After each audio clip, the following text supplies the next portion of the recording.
Day 2. We have made some progress here in Malmö, Sweden, and I met with quite a few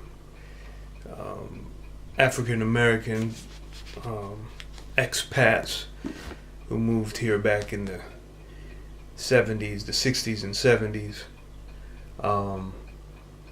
and who were very active in working with the afro-Swedish community.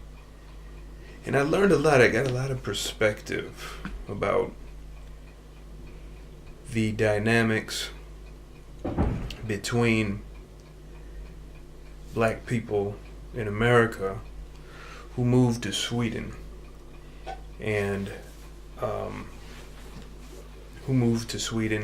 and the black people that were already in Sweden, either born here or immigrated here from different African countries. And I got a little better understanding of the cultural differences. We could say the micro diversity of this very small Afro-Swedish community. Now, there are not very many, I don't have statistics for you, but there are not very many black, or there aren't many Swedes of African or Asian ancestry in Sweden.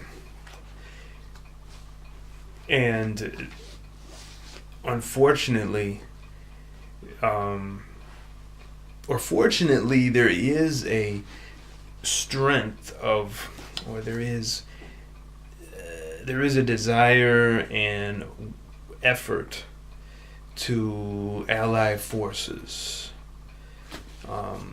to ally with common interests among these non-white Swedes, and among the Afro-Swedish community. Now, when I say Afro-Swedish, it's a general broad term, kind of like,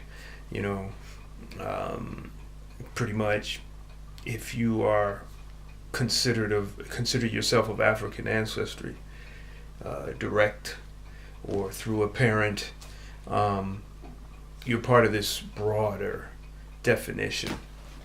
I won't get into names and what the words mean and the etymology, because what really matters is that we have definitions so we can get a sort of understanding about what people do and how people live in this country. The African Americans, the expatriates here in Sweden, they've married Europeans, and they consider themselves American. And quite a few of them that I met, they're not even Swedish citizens. They're legal residents. I believe that was it. So, they pay taxes here in Sweden, and they get benefits, but they keep their American citizenship. Now, when they first came here, you had to choose one or the other. So nowadays, you can keep both.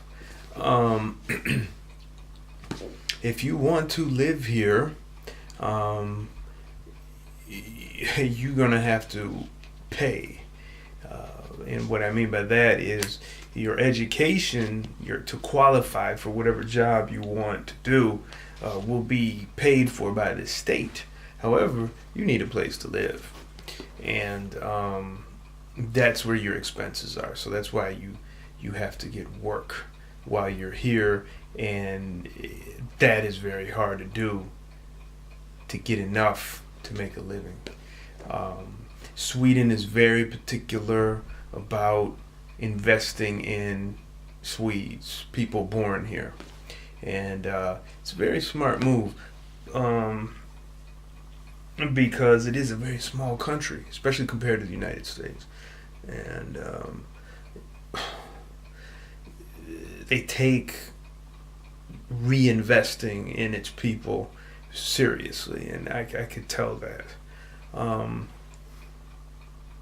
think the first time I was in Sweden, I got a sense of people being more laid back, relaxed, and in fact, I still sense it today.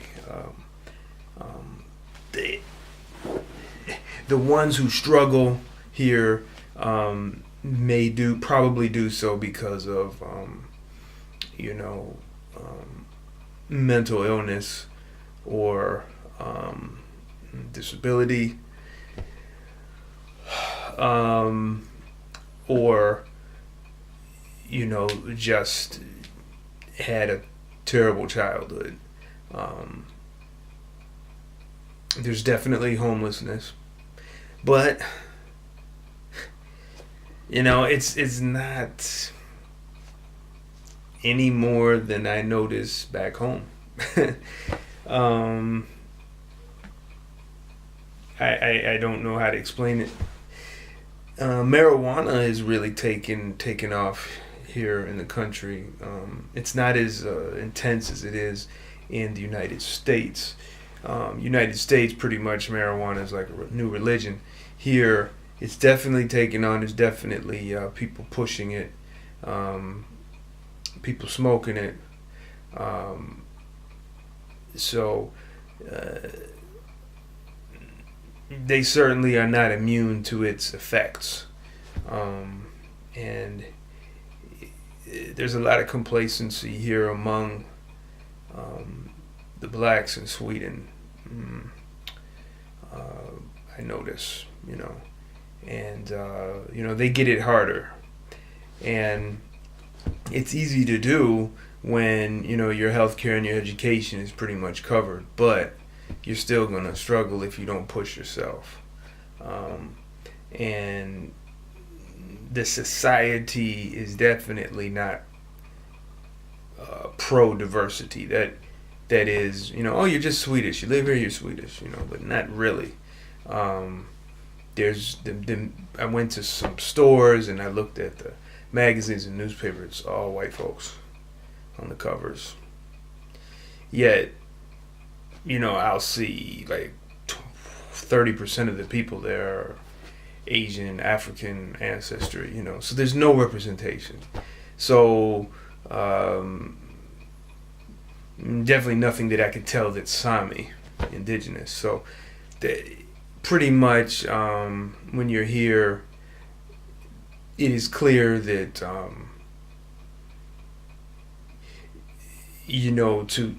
without going too deeply into it, it's clear that if you're not white, if you're not blonde, blue-eyed, maybe brown hair, maybe brunette, you are definitely not recognized at all. You are invisible. You are, in some cases, I would say, unwanted. So that's the impression I get. So there's a lot of good here compared to the United States. But the dynamics are different. A lot of the organizations that are here, anything that's about activism, generally gets funding from the government. Now, in the United States, a lot of activists in movements are totally, independent. And I did my workout this morning and had some a recovery meal, and had a little bit of caviar with an egg sandwich, and it tasted pretty good. Never had that before, but was a little sleepy, I think. So, it's a long video, but I just wanted to report on what we're doing.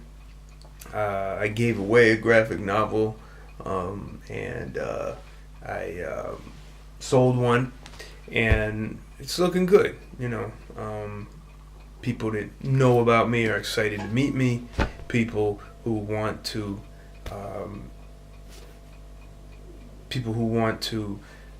learn more about Badin are enthusiastic, so willing to listen.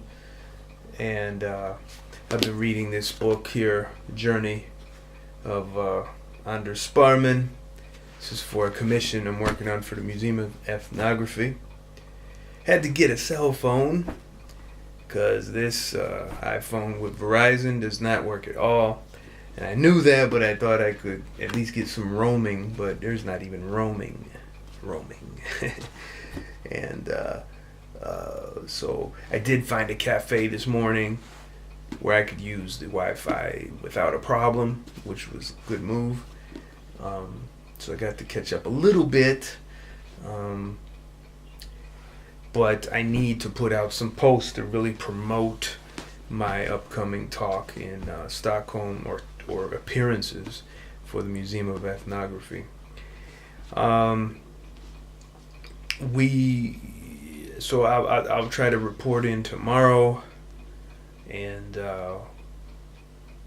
that will be Monday, and that will be my last full day in Malmo, because Tuesday morning I get on the fast train to Stockholm. Things are changing every day. Little things here, little things there, but it's all very positive, and I'm very grateful for the way I've been treated here. I do not take it for granted. I think that's about it. We will check in later. Try to update you on what happens.